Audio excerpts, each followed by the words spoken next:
পেয়েছি এবং আগ্রহী অনেক ছাত্রছাত্রীদেরকে পেয়েছি। এইটির জন্য আসলে আমি আমাদের নওগাঁ উপজেলার যে সম্মানিত শিক্ষকবৃন্দ আছে তাদেরকে আমি ধন্যবাদ জানাচ্ছি। এত শর্ট নোটিশে যে তারা উপস্থিত হতে পারবে এবং আমাদের শিক্ষার্থীবৃন্দ যে এত স্বতঃস্ফূর্তভাবে অংশগ্রহণ করতে পারবে, এটি আসলেই কিন্তু আমার জন্য একটা চমক ছিল। আমরা কিন্তু আসলে তাদেরকে আছো, তোমাদেরকে আসলে কিন্তু বিজ্ঞান এবং প্রযুক্তি কি সেই বিষয়ে কিন্তু আসলে আমাদের নতুন করে শেখানোর কিছু নেই। আমার মনে হয় যে তোমরা জন্মগতভাবেই কিন্তু এই বিজ্ঞান ও প্রযুক্তির সাথে পরিচিত।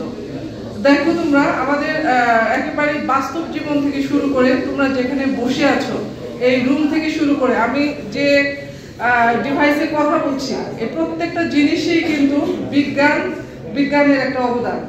এতে কিন্তু মানে কোনো সন্দেহ নাই এবং এই বিষয়গুলো কিন্তু আমাদের বাচ্চারা এখন জানে। আমি মনে করি যে আমাদের যে প্রজন্ম ছিল সেই প্রজন্ম থেকে আমাদের যে বর্তমান প্রজন্ম অনেক বেশি স্মার্ট এই বিষয়ে, কারণ ওরা এখন কিন্তু স্মার্টফোন, স্মার্ট ওয়াচ এবং তাদের শিক্ষা প্রতিষ্ঠানগুলোতেও কিন্তু অনেক স্মার্ট ডিভাইসগুলোর সাথে তারা পরিচিত হতে পেরেছে।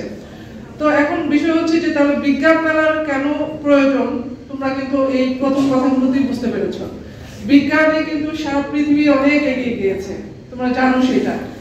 বিভিন্ন সংবাদ মাধ্যম বলো বা তোমরা যে ডিভাইসগুলো ব্যবহার করো তার মাধ্যমে বুঝতে পারো যে বিজ্ঞানে পৃথিবী কতটুকু এগিয়ে গিয়েছে।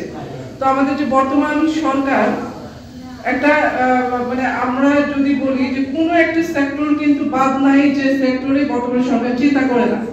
তোমরা এটা ভাবার কারণ নেই যে আমরা বাচ্চা আমাদেরকে নিয়ে কি সরকারকে ভাবে কিনা, কিন্তু তোমাদের নিয়েই সরকার সব থেকে বেশি ভাবে, এটা তোমরা মনে রেখো।